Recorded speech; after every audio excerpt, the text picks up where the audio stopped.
Right now, the advent of better and better information tools is having a contracting effect where more and more of the economy is being made efficient in this way that concentrates the wealth of those who make it efficient.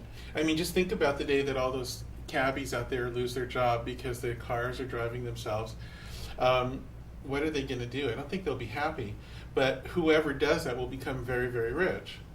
So whoever owns the top server in a big efficiency making exercise becomes very, very rich. So there's this huge concentration, even as the overall economy is shrunk as a result. So the evaluation of Facebook is just completely normal given the way information technology is being integrated into the society, and it's not the last. This will just keep on happening until we realize that it's not sustainable. And there's nothing wrong with Facebook being treated as valuable. The only problem is that it should be increasing value for everybody. I'm going to use a different company as an example, an old, less fashionable one, which is Walmart. So Walmart was one of the pioneers of using computer networks to make the world efficient, for consumers anyway. Walmart in the 80s and 90s started to develop its own version of digital networking, especially in the 90s, to precisely calibrate who to buy from at the best price, where to ship it exactly when, and how to ship it, and how to stock it, and at which store when. I mean, this whole incredible system. And as a result of that, it was able to look to offer lower prices to its customers. And everybody said, yay, lower prices. But the thing is, it became so big so fast, which is what happens when you do digital networking, that it kind of took over the world and changed its own environment to make the whole environment of retailing consumer goods and creating them more efficient in this certain way that impoverished its own customer base. So all of a sudden, its very own customers have fewer job prospects. All of a sudden, its customer base gets poorer.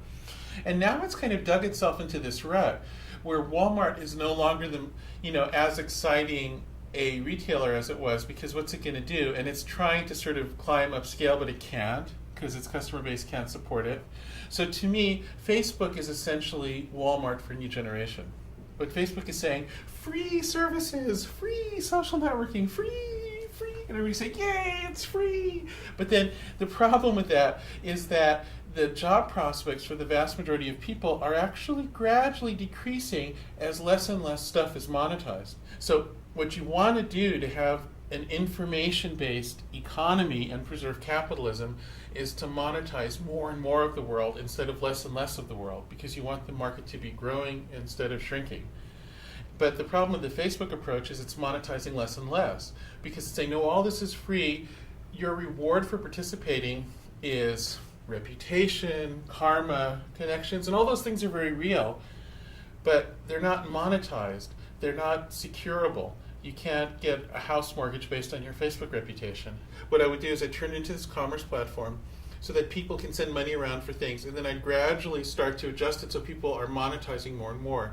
So people can put up their art to sell to others, either with a Kickstarter type of a thing or an App Store kind of a thing. It doesn't, it would have to be tweaked. I found exactly the right model.